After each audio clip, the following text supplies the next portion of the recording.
السلام عليكم ورحمة الله.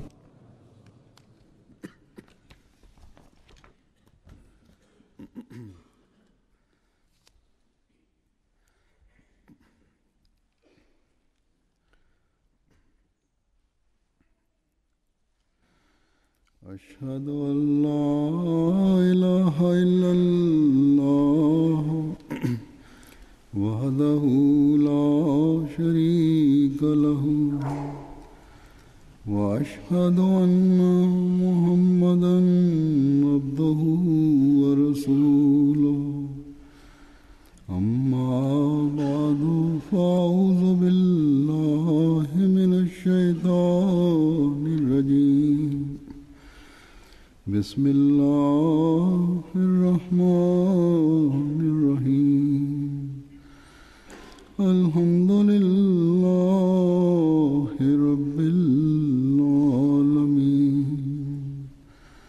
الرحمن الرحيم مالك يوم الدين إياك نعبد وإياك نستعين اهدنا الصراط المستقيم صراط الذين أنعمت عليهم غير المغضوب عليهم ولا الضالين.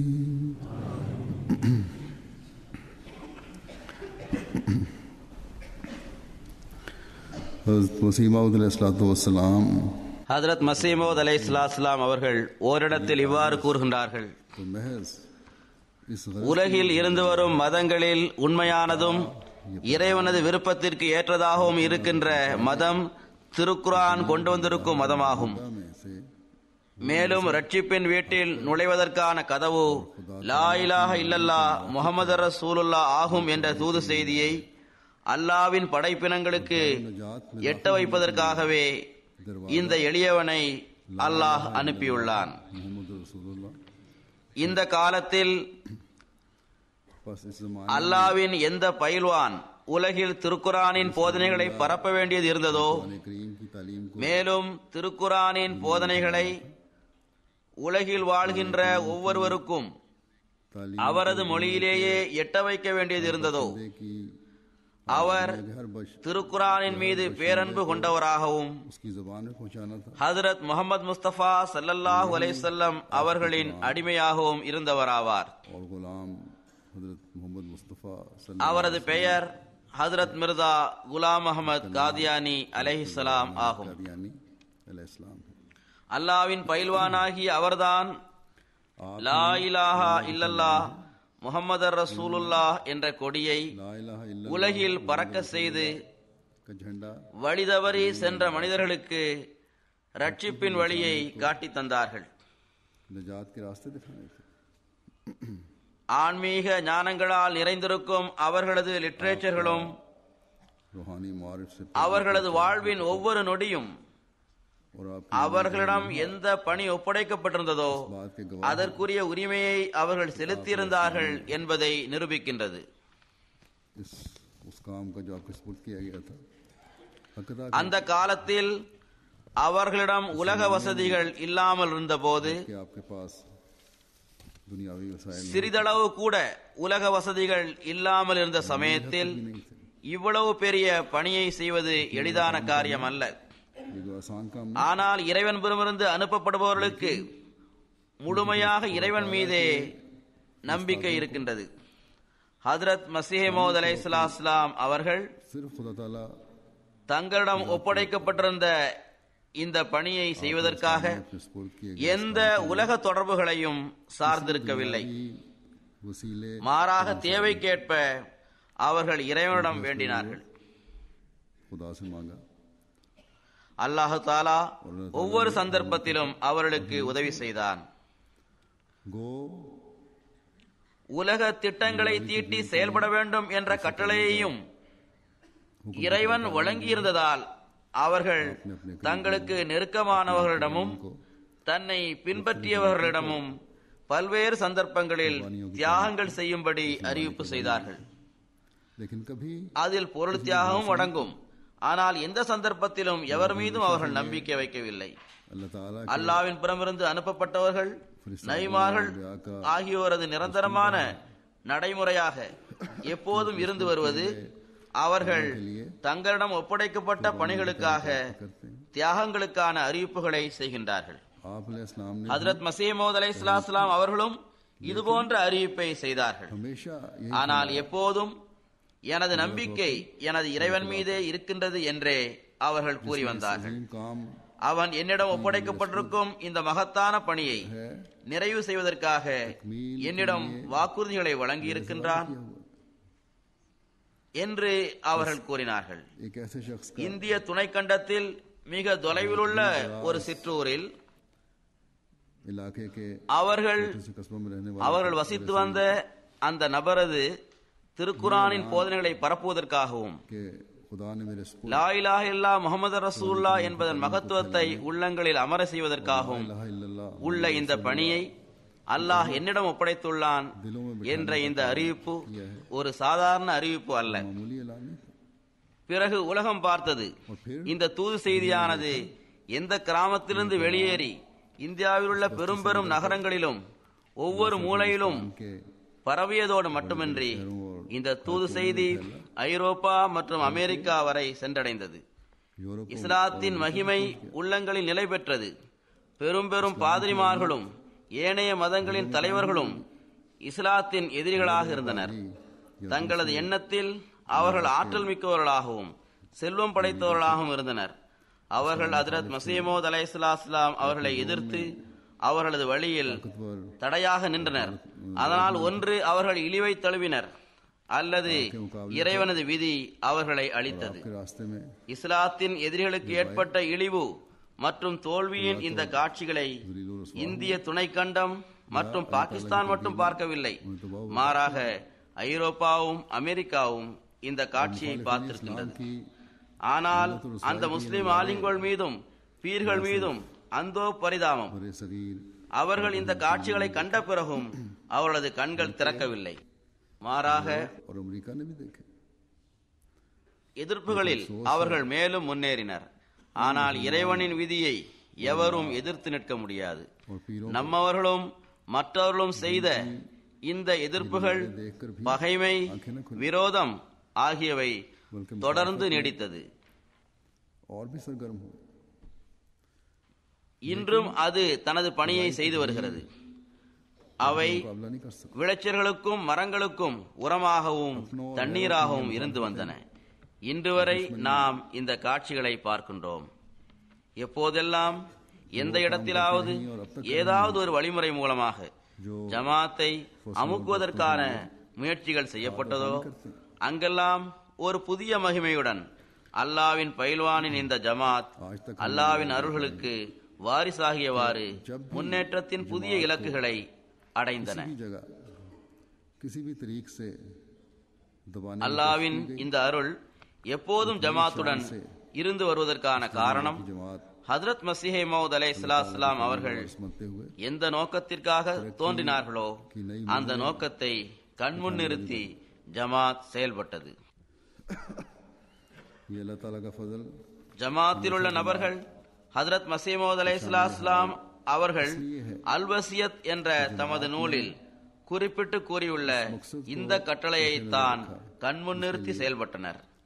அதில் அவர்கள் இவ்வாறு கூறுகின்றார்கள்: பூமியின் பல்வேறு இடங்களில் குடிபெயர்ந்துள்ள அந்த ஆன்மாக்களை அவர்கள் ஐரோப்பியர்களாக இருந்தாலும் ஆசியாவை சார்ந்தவர்களாக இருந்தாலும் அவர்களில் நல்லியல்பு கொண்டுள்ள அனைவரையும் தௌஹீதின் பக்கம் ஈர்க்கவே இறைவன் நாடியுள்ளான். மேலும் தனது அடியார்களை ஒரே மார்க்கத்தின் கீழ் में आबाद हैं। क्या ஒன்று சேர்க்க அவன் நாடியுள்ளான். இதுவே இறைவனின் நோக்கமாகும். இதற்காகவே நான் உலகிற்கு அனுப்பப்பட்டுள்ளேன். எனவே நீங்கள் இந்த நோக்கத்தை பின்பற்றி செயல்படுங்கள். ஆனால் மென்மை, நல்லொழுக்கம் ஆகியவற்றை வெளிப்படுத்தி காட்டி துஆக்கள் செய்வதில் வலிமையை காட்டுவதன் மூலம் இதை செய்ய வேண்டும். तुम इस मकसद की पैरवी எனவே உலகை ஒரே மார்க்கத்தின் கீழ் ஒன்று சேர்த்து தௌஹீதில் நிலைபெற செய்வது, திருக்குரானின் ஆட்சியை உலகில் நிலைநாட்டுவது, அதன் போதனைகளை பரப்புவது, நல்லியல்பு கொண்ட மக்களை ஹதரத் நபிகள் நாயகம் ஸல்லல்லாஹு அலைஹி வஸல்லம் அவர்களின் கொடியின் கீழ் ஒன்று சேர்ப்பது ஆகிய இவை அனைத்தும் எத்தகு மகத்தான விரிவான பணிகளாக இருக்கின்றன என்றால், ஹதரத் மஸீஹ் மவ்ஊத் அலைஹிஸ்ஸலாம் அவர்கள் தமக்கு பிறகு இந்த பணிகளைத்தான் ஜமாத்திடம் ஒப்படைத்துள்ளார்கள். ये वो वसी और अजीम काम है जो मसीह मौद ஆனால் இந்த பணி தங்களது நிலைமைகளில் தூய மாற்றங்கள், தியாகங்கள், துஆக்கள் ஆகியவை இல்லாமல் நடக்காது. எதுவரை நாம் இதற்காக முயற்சிகள் செய்து வருவோமோ அதுவரை நாம் இந்த முன்னேற்றங்களை பார்த்து கொண்டே இருப்போம். இதனை அல்லாஹு தாலா ஜமாத்திற்காக விதித்துள்ளான். இன்று வரை ஜமாத்திற்கு இருந்து வரும் அழகும் மகிமையும் இதில்தான் உள்ளது. அதாவது இந்த நோக்கத்தை பெற்றவாறு ஜமாத் என்ற நிலையில் ஜமாத் முன்னேறிக்கொண்டே செல்கிறது. தம்மிடம் தூய மாற்றங்களை ஏற்படுத்துவதற்காக முயற்சிகள் செய்தவாறு அல்லாஹ்வின் திருப்தியை பெறுவதற்காக முயற்சிகளை அது செய்கின்றது.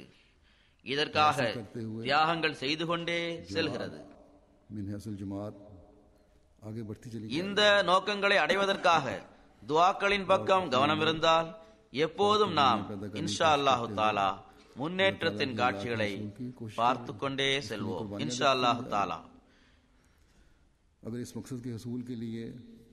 எப்போதெல்லாம் ஜமாத்திற்கு இந்த நோக்கத்தை அடைவதன் பக்கம் கவனமூட்டப்பட்டதோ அப்போதெல்லாம் ஜமாத் அல்லாஹ்வின் அருளால் லப்பைக் என்றே கூறியுள்ளது.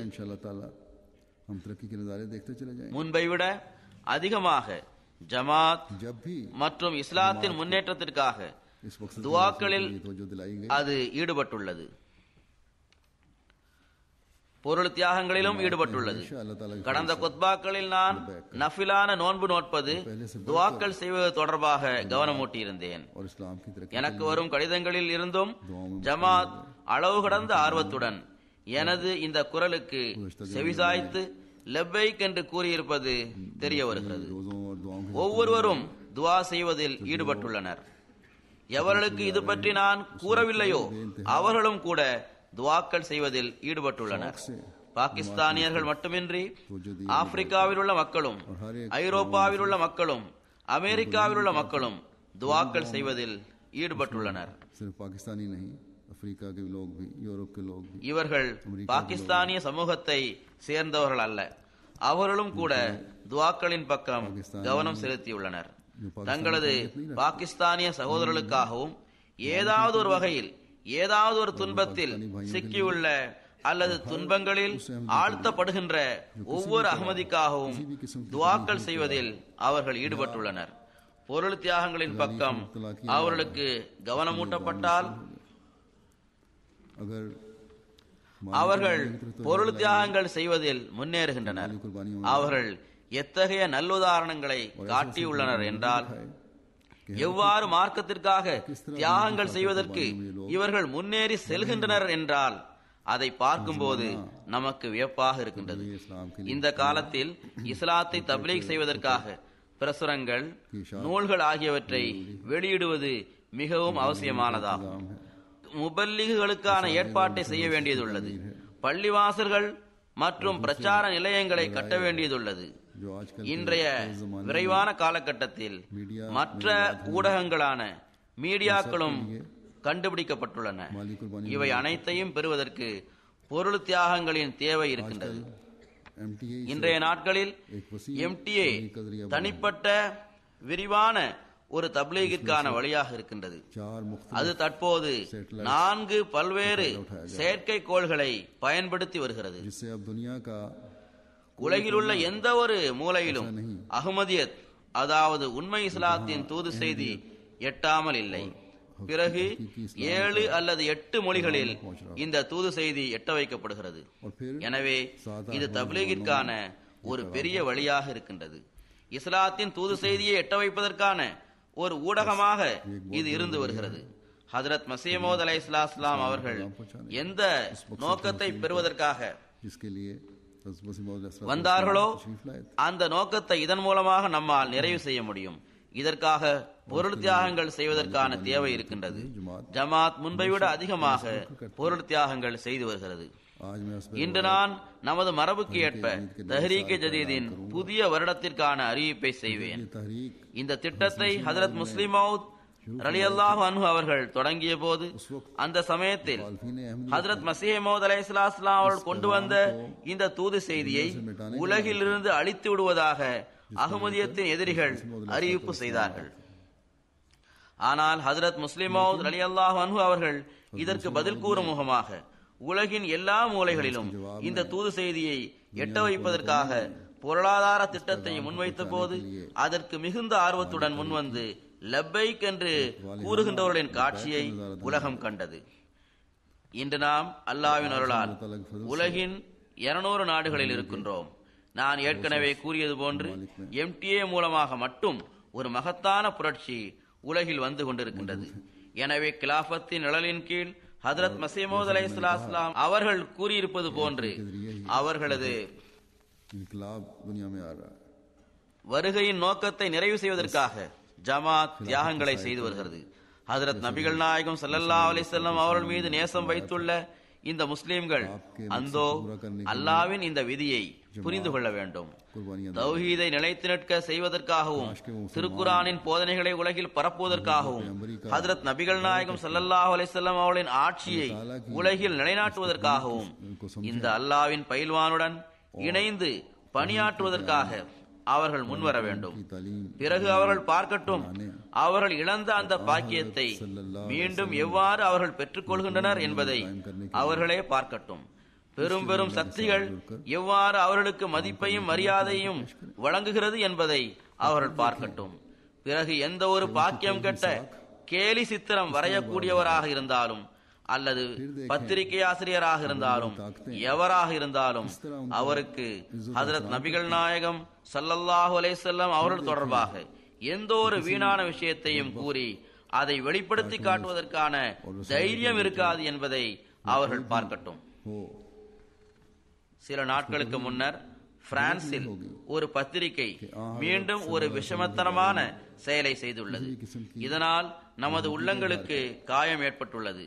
இதற்கு எதிராக சட்டத்தின் வட்டத்திற்குள் இருந்தவாறு எதிர் நடவடிக்கைகளில் ஈடுபட வேண்டும்.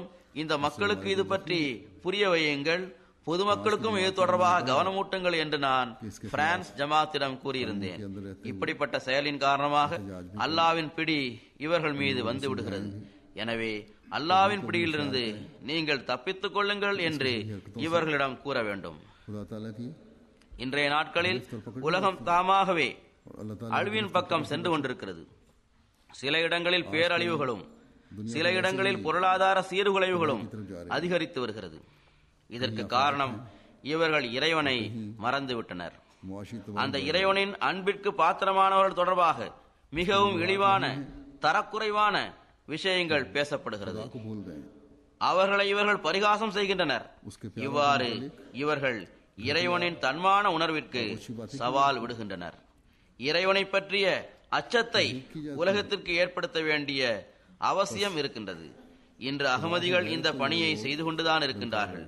எனவே முஸ்லிம்களும் இந்த உண்மையை புரிந்து கொண்டால் அதன் மூலமாக எங்கு அவர்கள் தமது இம்மையையும் மறுமையையும் சரி செய்து கொள்வார்களோ அங்கு அல்லாஹ்வின் அருட்கொடைகளுக்கும் அவர்கள் வாரிசாகி விடுகின்றனர். அந்தோ இவர்களுக்கு இது பற்றிய அறிவு இருக்க வேண்டும்.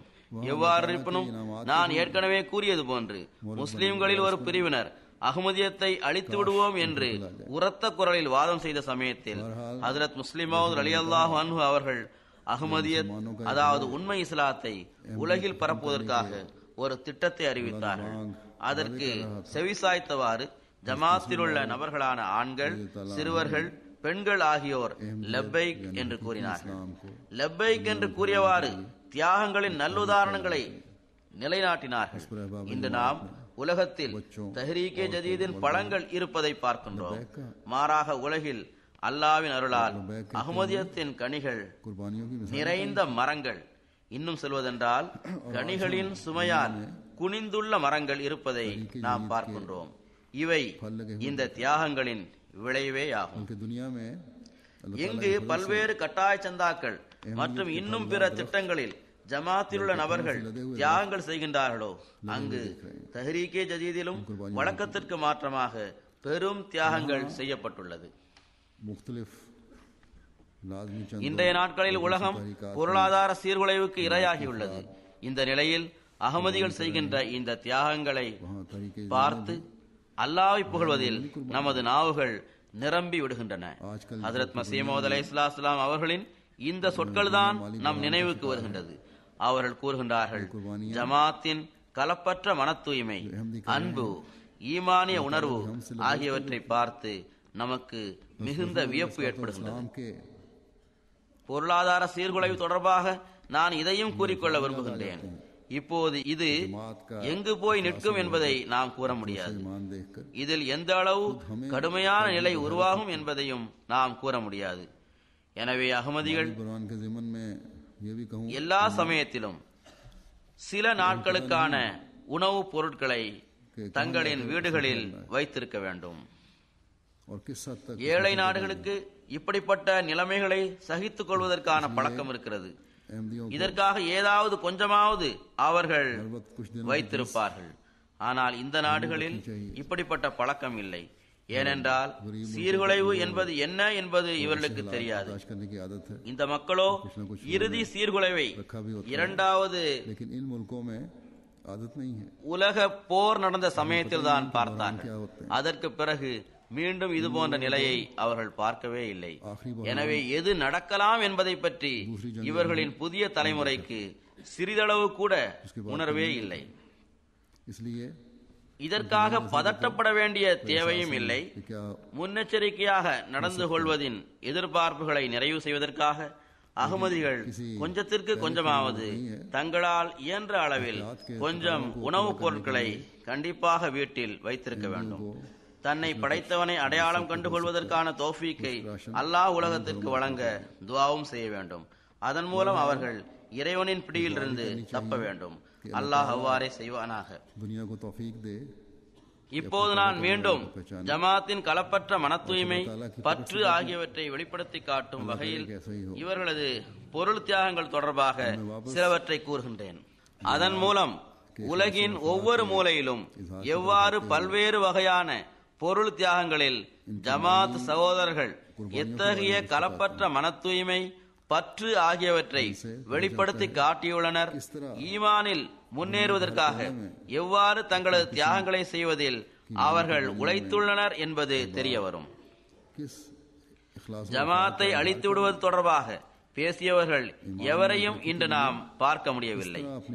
இத்தகையவர்களது சீடர்களும் இவர்களது இயல்பை கொண்டவர்களும் ஹஜ்ரத் மஸீஹ் மவ்ஊத் அலைஹிஸ்ஸலாம் அவரிடம் பையத் செய்த பிறகு எவ்வாறு இந்த மக்கள் தாங்கள் ஏழைகளாக இருந்தும் கூட இஸ்லாத்தின் முன்னேற்றத்திற்காக தியாகங்களை செய்கின்றனர், மன தூய்மை மற்றும் பற்றின் முன்மாதிரிகளை காட்டுகின்றனர் என்பதை பார்க்கட்டும். நமது ஐவரி கோஸ்டின் முபல்லிக் சாஹிப் எழுதுகின்றார்கள், நமது நண்பரான ஆலி டோக் வித்ராகோ சாஹிப் அவர்கள் 2009ஆம் ஆண்டு இறுதியில் பையத் செய்தார். பையத் செய்த முதல் நாளிலிருந்தே தனது வருவாயை கணக்கு பார்த்து முறையாக வருமானத்திற்கேற்ப சந்தா செலுத்த ஆரம்பித்தார். இந்த காலகட்டத்தில் அவர்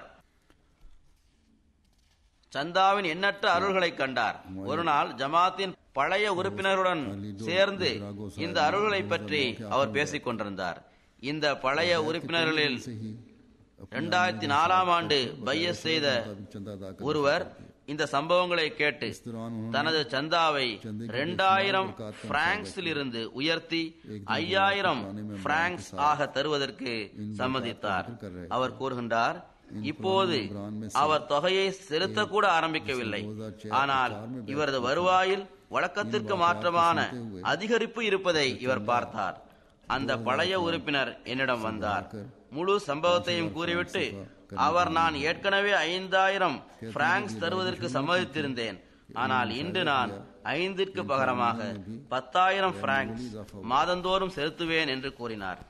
பிறகு இதற்கேற்ப அவர் தனது தொகையை செலுத்தவும் ஆரம்பித்து விட்டார்.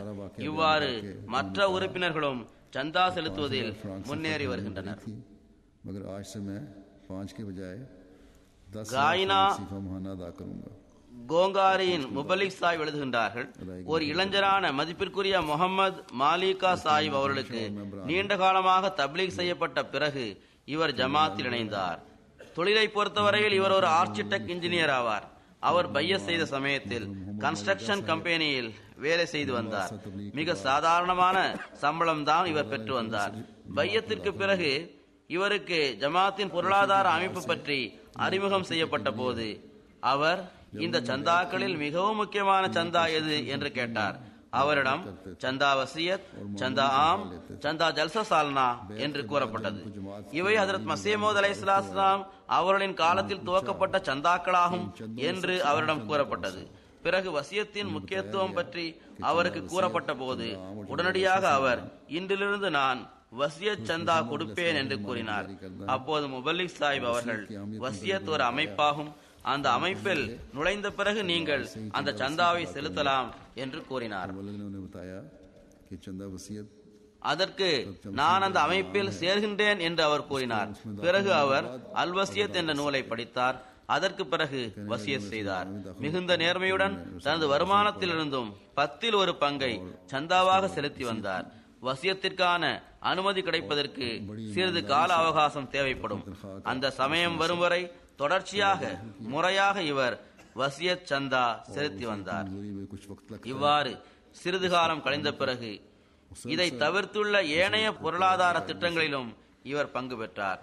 பிறகு சிறிது காலம் கழிந்த பிறகு அவர் இருந்து வந்த கம்பெனியை விட்டுவிட்டார். தனது சொந்த தொழிலை ஆரம்பித்தார். இப்போது அல்லாஹ்வின் அருளால் இவர் தனது கம்பெனியின் எஜமானராக இருந்து வருகின்றார். முழு நாட்டிலும் தனது நேர்மையின் காரணமாக இவர் புகழ் பெற்று விளங்குகின்றார். இதன் காரணமாக இவரது தொழிலும் மிக சிறந்து விளங்கியது.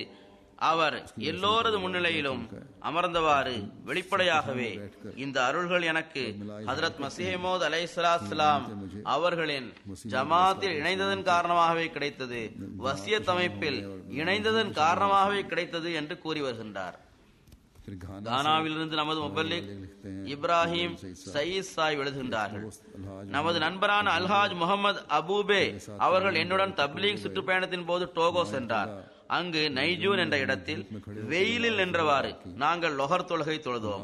அல்ஹாஜ் முகமது அபூபே அவர்கள், இந்த மக்களுக்காக பள்ளிவாசல் கட்டுவது இவர்களுக்குரிய உரிமையாகும் என்று கூறினார். அது சிறிய ஜமாத்தாகவும் முற்றிலும் புது ஜமாத்தாகவும் இருந்தது. இதற்காக ஒரு பெரும் பொருள் தியாகம் செய்தவாறு ஒரு அழகிய பள்ளிவாசலை இவர்களுக்காக அவர் கட்டித்தந்தார். அல்ஹாஜ் சாஹிப் அவர்கள் செல்வம் படைத்தவர்கள் ஆவார்கள். இந்த பள்ளிவாசலில் 300 நபர்கள் தொழ முடியும். இந்த பள்ளிவாசலுக்கான மினாராவும் கட்டப்பட்டு வருகிறது. இந்த இடம் மிகவும் தொலைவில் உள்ள ஒரு பகுதியில் இருக்கின்றது. அங்கு பொருள்களை கொண்டு சேர்ப்பது சிரமமான காரியமாகும். இருந்த போதிலும் அல்ஹாஜ் சாஹிப் தாமாகவே மிகவும் சிரமப்பட்டு இதற்காக பணம் செலவழித்து கட்டிடம் கட்டுவதற்கான பொருள்களை அங்கு கொண்டு போய் சேர்த்து வருகின்றார். ஐவரி கோஸ்டின் சதர் லஜ்னா அவர்கள் எழுதுகின்றார்கள், இந்த வருடம் மஜ்லிஸே சூராவில் ஜமாத் அஹமதியா ஐவரி கோஸ்டின் 50வது வருட ஜூபிலி கொண்டாடிய சந்தர்ப்பத்தில் தலைமையக பள்ளிவாசலை கட்டுவதற்காக சந்தாக்களுக்கான அறிவிப்பு செய்யப்பட்டது. அப்போது லெஜ்னாவின் மெம்பர்கள் அதே சமயத்தில் ஒவ்வொருவரும் தாம் இதற்காக 1 லட்சம் பிராங்க் ஷிஃபா தருவதாக வாக்குறுதி வழங்கினர். எங்களது தஹ்ரீக் ஜதீத் செயலர் ஒரு தூய பற்றுள்ள அகமதியாவார். அவர் 1 லட்சம் பிராங்க் ஷிஃபா தொகையை உடனடியாக செலுத்திவிட்டார். அவர்கள் வழங்குகின்ற இந்த தொகை 1 லட்சம் பிராங்க் ஷிஃபா ஆனாலும் அவர்களுக்கு இது பெரும் தொகையாகும். 1 லட்சம் பிராங்க் ஷிஃபா என்பது வெறும் 135 பவுண்டுகளாக இருந்தாலும் ஆப்பிரிக்காவை பொறுத்தவரை இது ஆப்பிரிக்காவிற்கு மிக பெரும் தொகையாகும். அந்த பெண்ணுக்கு ஒரு சிறிய காய்கறி கடையே இருந்து வந்தது.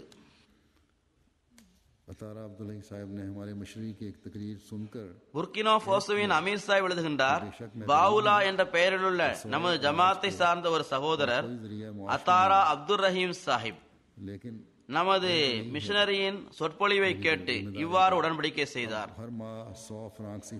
நான் ஏழையாக இருக்கின்றேன். தானியங்களை தவிர எனது வாழ்வாதாரத்திற்கு துணையாக வேறு எந்த வழியும் இல்லை. ஆனால் நான் உடன்படிக்கை செய்கின்றேன்.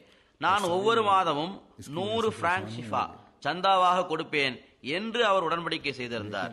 இவ்வாறு அவர் உடன்படிக்கை செய்து சில நாட்கள் தான் கழிந்திருக்கும். மழை குறைவாக பெய்து வந்த சூழ்நிலையை எதிர்கொள்ள வேண்டியது வந்தது. எல்லா மக்களும் இதன் காரணமாக கவலை கொள்ள ஆரம்பித்தனர். இவர் கூறுகின்றார், ஆனால் எனது விளைச்சல் அல்லாவின் அருளால் நன்றாக இருந்தது. இந்த விஷயம் சந்தா தொடர்பான எனது ஈமானை மேலும் அதிகரிக்க செய்தது. அப்போது நான் 6000 பிராங்க் ஷிஃபா தஹ்ரீக் ஜதீத் சந்தாவாக கொடுப்பேன் என்று உறுதிமொழி எடுத்துக்கொண்டேன். இந்த உடன்படிக்கையை எடுத்து சில நாட்கள் தான் கழிந்திருக்கும்.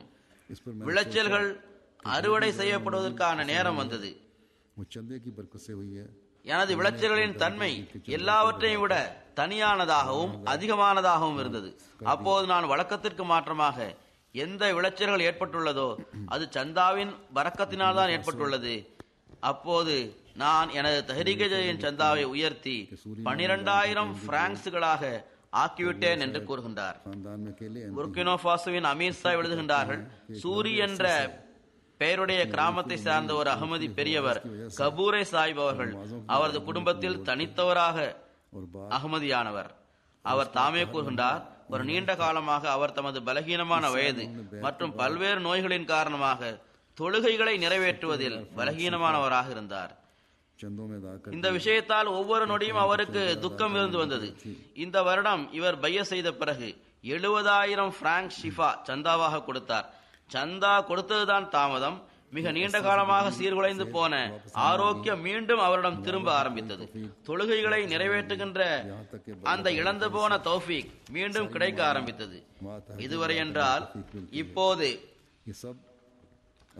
எல்லா தொழுகைகளையும் நிறைவேற்றுவதுடன் தஹஜ்ஜுத் தொழுவதற்கான தௌஃபீக்கும் எனக்கு கிடைத்துள்ளது என்று இவர் கூறுகின்றார். மேலும் கூறுகின்றார், இவை எல்லாமே அல்லாஹ்வின் அருள்களாகும். இவை பொருள் தியாகத்தின் பரக்கத்தால் கிடைத்துள்ளது. சந்தாக்கள் தொழுகைகளுக்கான தௌஃபீக்கையும் வழங்கிவிட்டது என்று இவரே கூறுகின்றார். ஆஸ்திரேலியாவின் அமீர் சாஹிப் கூறுகின்றார்கள், 2010ஆம் ஆண்டு நவம்பர் மாதம் தஹ்ரீக் ஜதீதிற்கான புதிய வருடத்திற்கான அறிவிப்பு செய்யப்பட்டது. அப்போது ஆஸ்திரேலியாவின் தஹ்ரீக் ஜதீத் துறை சார்பாக நான் அவர்களுக்கு வழங்கிய ஆலோசனைகளின் ஒளியில் எல்லா ஜமாத்துகளும் தஹ்ரீக் ஜதீதின் பொருள் தியாகத்தில் முன்னேறுவதன் பக்கம் கவனமூட்டப்பட்டது. அஹமதியா ஜமாத் மெல்போர்ன் தங்களது சந்தா தொகையை 2 மடங்காக உயர்த்துவதாக வாக்குறுதி வழங்கினர். அவர்கள் இதற்காக மிகவும் உழைத்து அல்லாவின் அருளால் கடந்த வருடத்திலிருந்து 164% சந்தாவை உயர்த்தி தந்துள்ளார்கள். அஹமதியா ஜமாத் கனடா கடந்த வருடத்திலிருந்து 75% உயர்த்தி சந்தாவை செலுத்தி வருகிறது.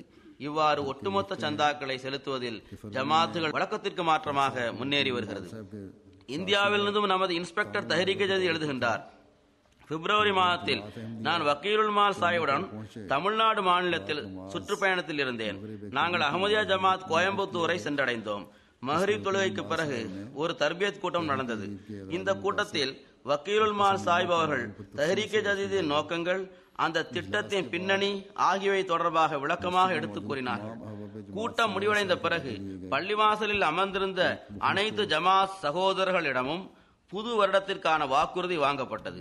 ஒரு தூய உள்ளம் படைத்த சகோதரரின் கடந்த வருட வாக்குறுதி 20000 ரூபாயாக இருந்தது. கேரள பகுதியை சார்ந்த மக்கள் பொதுவாகவே செல்வம் படைத்தவர்களாக இருக்கின்றார்கள். வக்கீலுல் மால் சாஹிப் இவரிடம் 1 லட்சம் ரூபாய் வாக்குறுதியாக எழுதுமாறு கூறினார்கள். முதலில் அவர் தனது தவிர்க்க முடியாத நிலையை எடுத்து கூறினார். பிறகு இந்த தியாகத்தை செய்ய அவர் சம்மதித்தார். அப்போது அவருடன் அவருடைய 2 வக்ஃபு செய்யப்பட்ட சிறுமிகளும் இருந்தார்கள். பள்ளிவாசலை விட்டு வெளியேறி தஹ்ரீக் ஜதீத் செயலரின் வீட்டிற்கு சென்றதும் இன்ஸ்பெக்டர் சாஹிபிற்கு போன் வந்ததாக அவர் கூறுகின்றார்.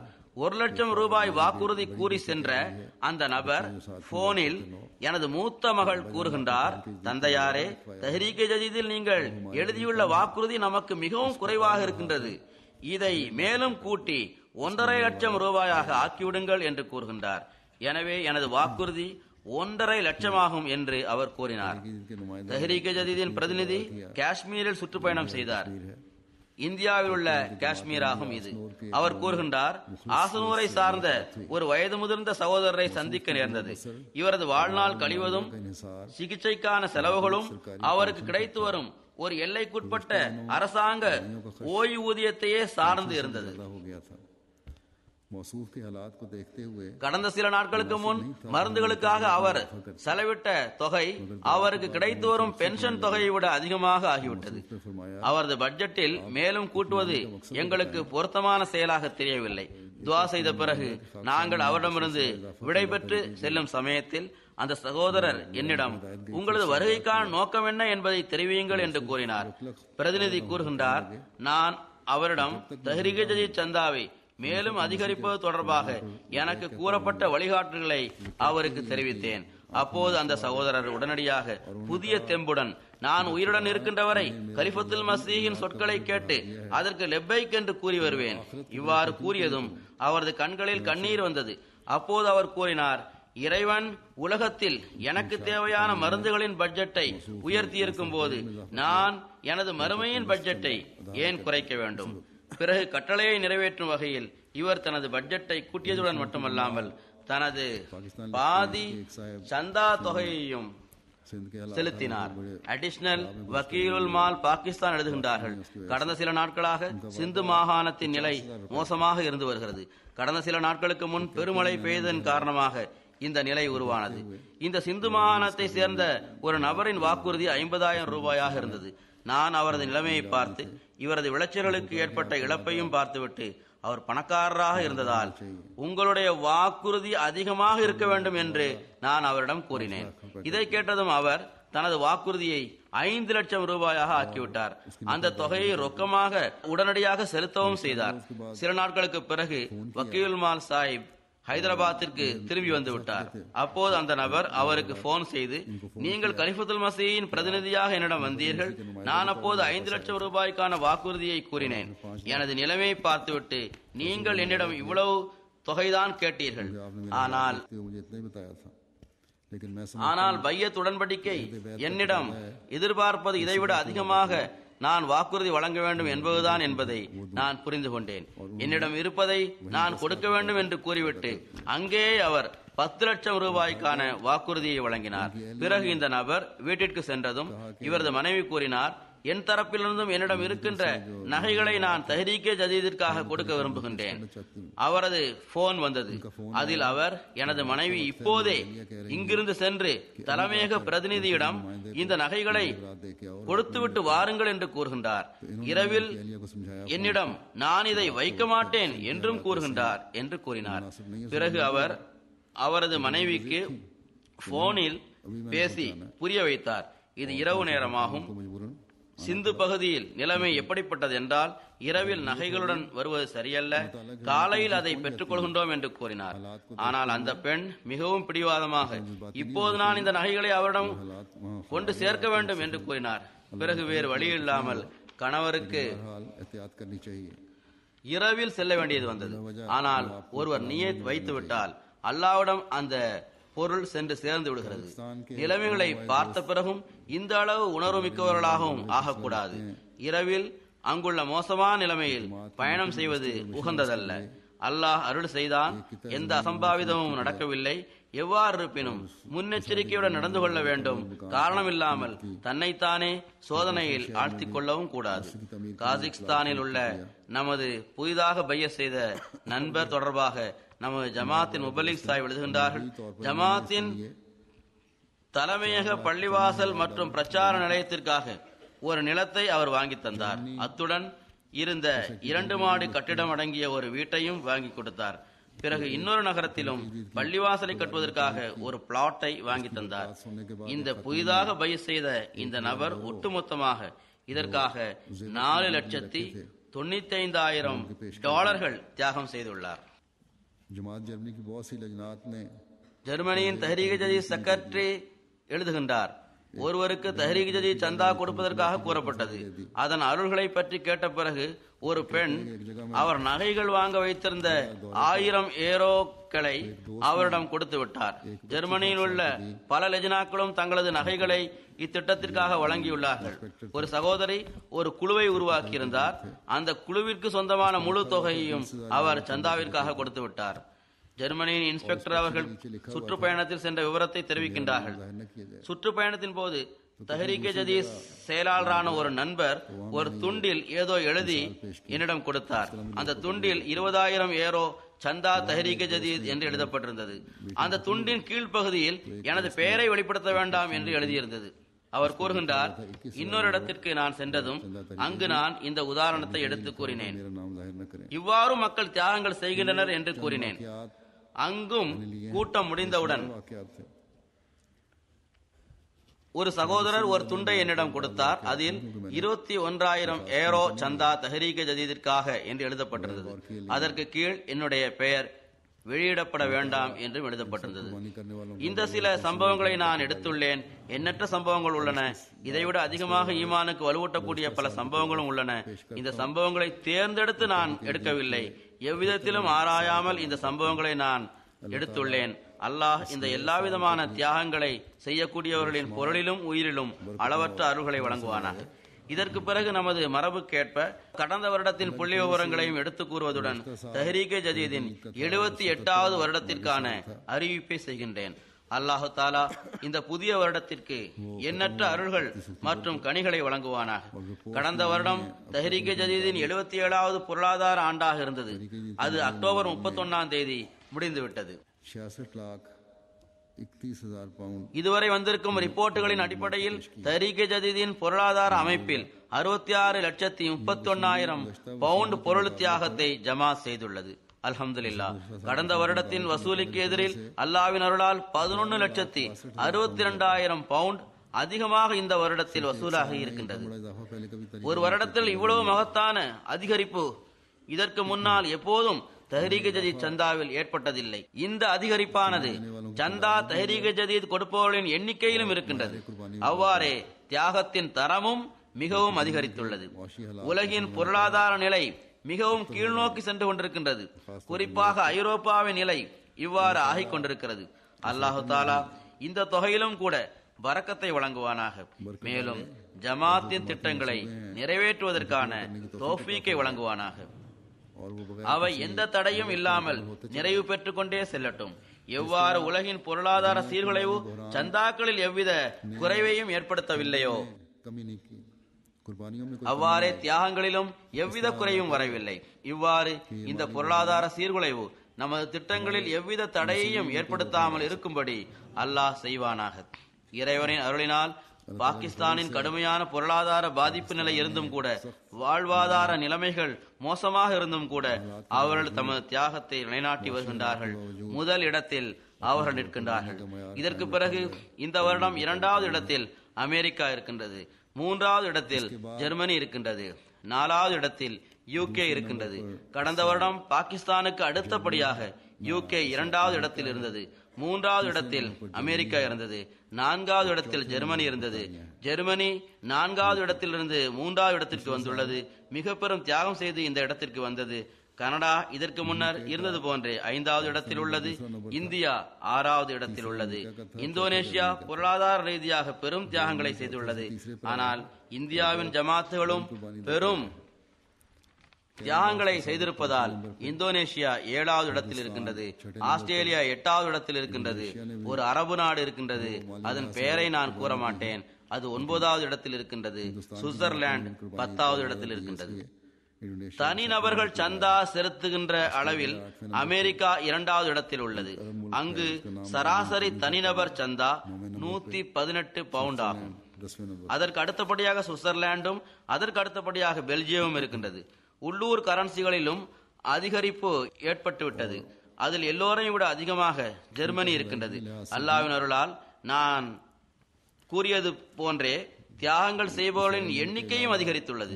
இந்த வருடம் 1,09,000 பேர் புதிதாக சந்தா கொடுப்பவர்களாக இணைந்துள்ளனர். இவ்வாறு இந்த எண்ணிக்கையில் கடந்த வருடத்திற்கு எதிரில் 1,09,000 பேர் அதிகமாக ஆகியுள்ளனர். ஆனால் இப்போதும் கூட எண்ணிக்கையை கூட்டுவதற்கான வாய்ப்பு இருக்கின்றது.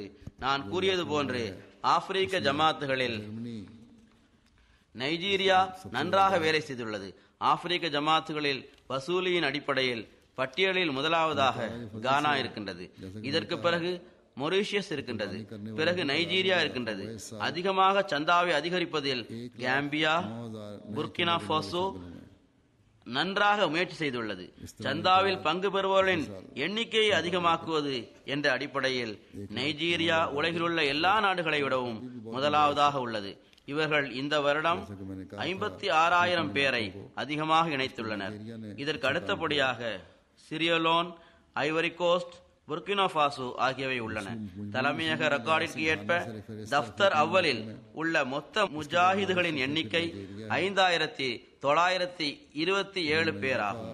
இவர்களில் 340 பேர் இறைவன் அருளால் இப்போதும் உயிருடன் இருக்கின்றனர். தங்களது சந்தாக்களை அவர்களே செலுத்தி வருகின்றனர். ஏனைய மர்ஹூமீன்களின் சந்தாக்களை அவர்களது வாரிசுகள் கொடுத்து வருகின்றனர். சந்தாவின் அடிப்படையில்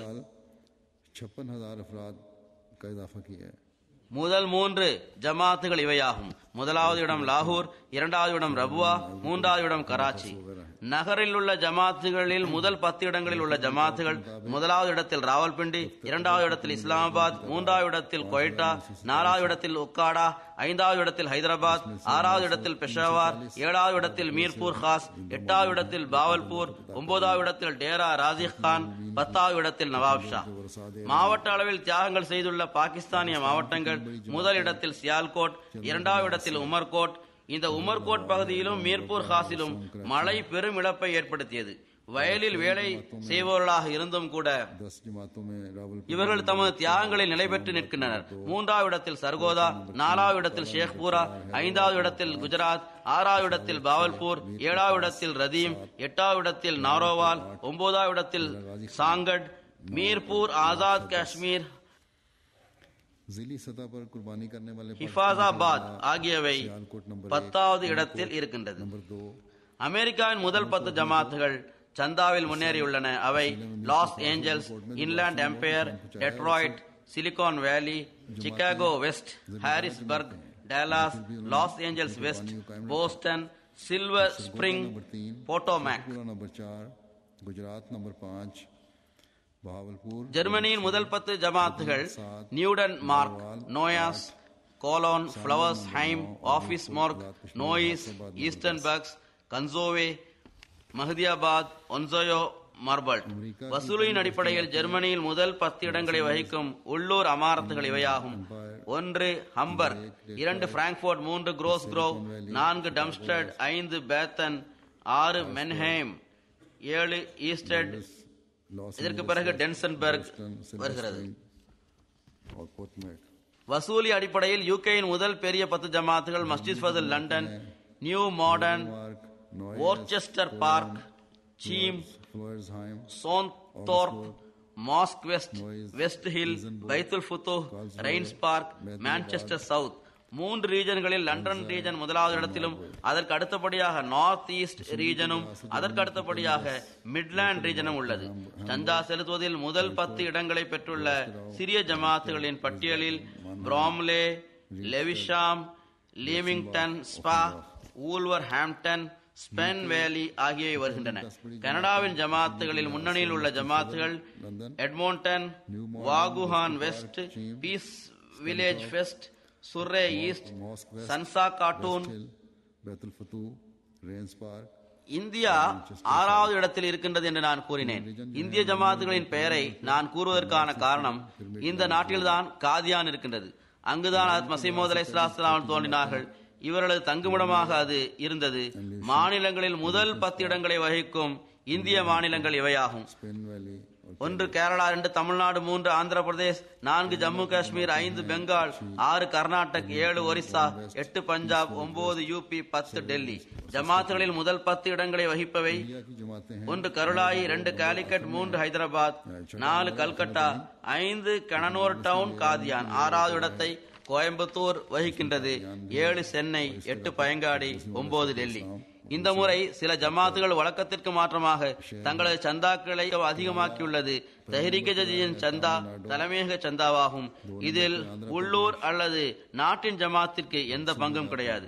தலைமையக ப்ராஜெக்டுகள் இந்தியாவில் இருக்கின்றது, ஏனைய ஏழை நாடுகளில் இருக்கின்றது, ஆப்பிரிக்காவில் இருக்கின்றது, அல்லது தலைமையக செலவுகள் இந்த சந்தா மூலம் நிறைவு செய்யப்படுகின்றது.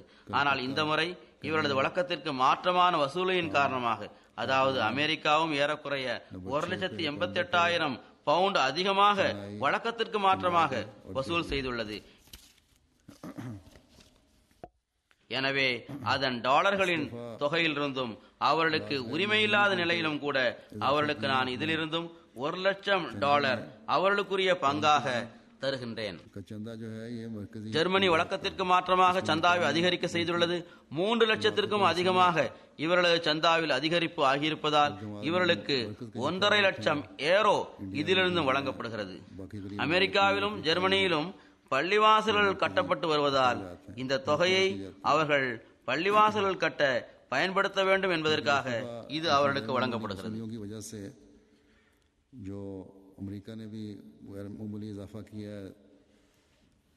யூகேயும் சந்தாவை போதுமான அளவில் அதிகரிக்க செய்துள்ளது.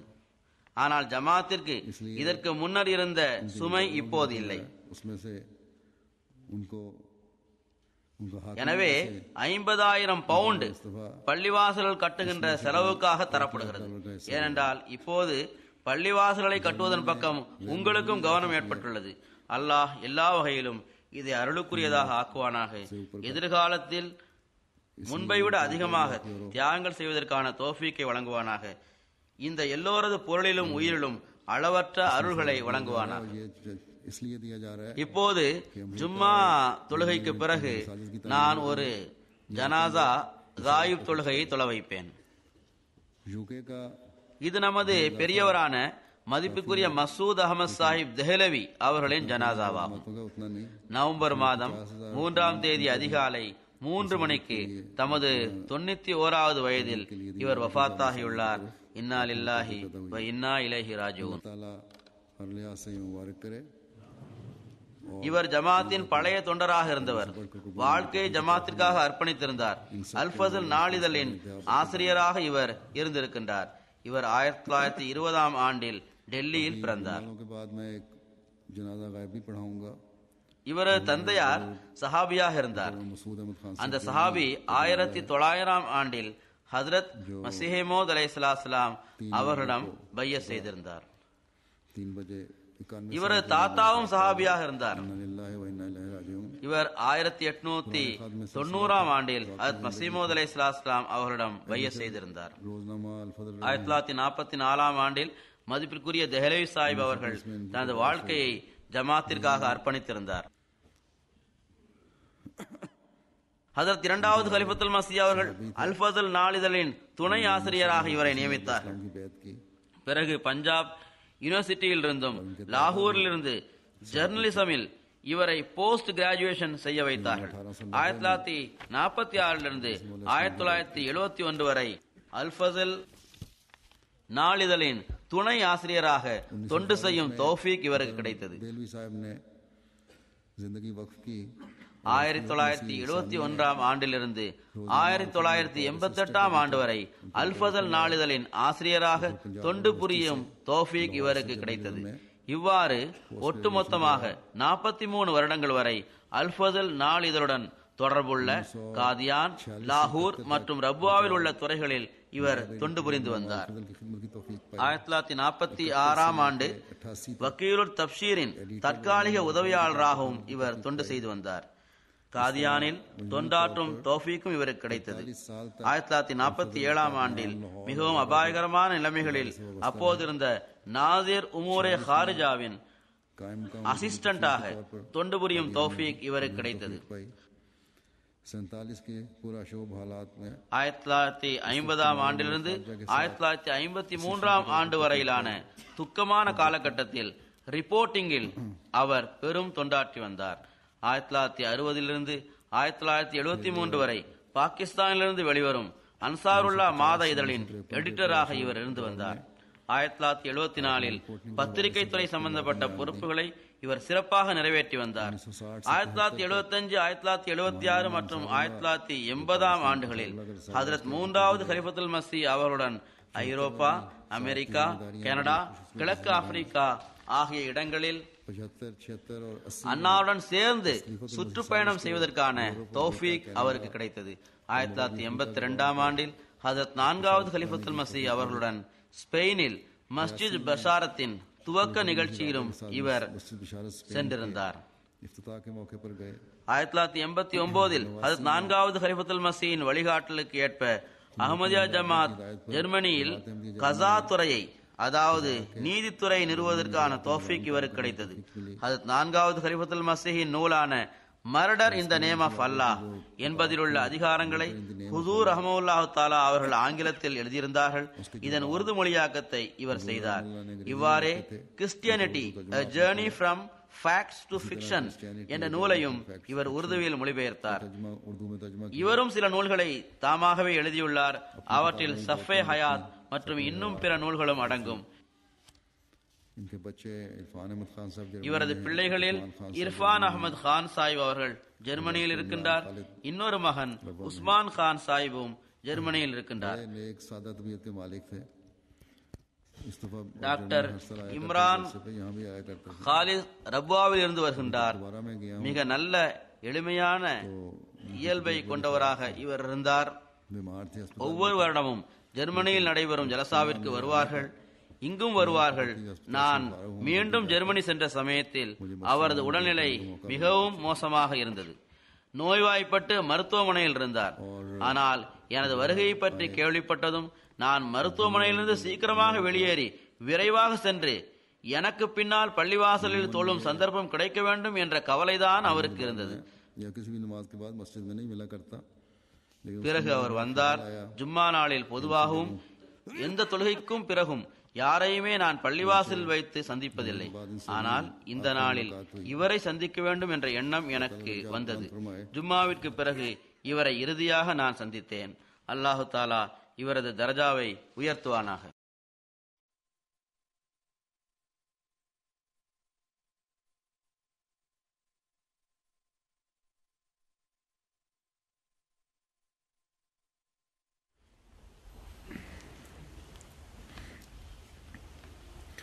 الحمد لله نحمده ونستعينه ونستغفره ونؤمن به ونتوكل عليه ونعوذ بالله من شرور أنفسنا ومن سيئات أعمالنا من يهده الله فلا مضل له ومن يضلله فلا هادي له ونشهد أن لا إله إلا الله ونشهد أن محمدا عبده ورسوله عباد الله رحمكم الله إن الله يأمر بالعدل والإحسان وإيتاء ذي القربى وينهى عن الفحشاء والمنكر والبغي يعظكم لعلكم تذكرون اذكروا الله يذكركم وادعوه يستجب لكم ولذكر الله أكبر.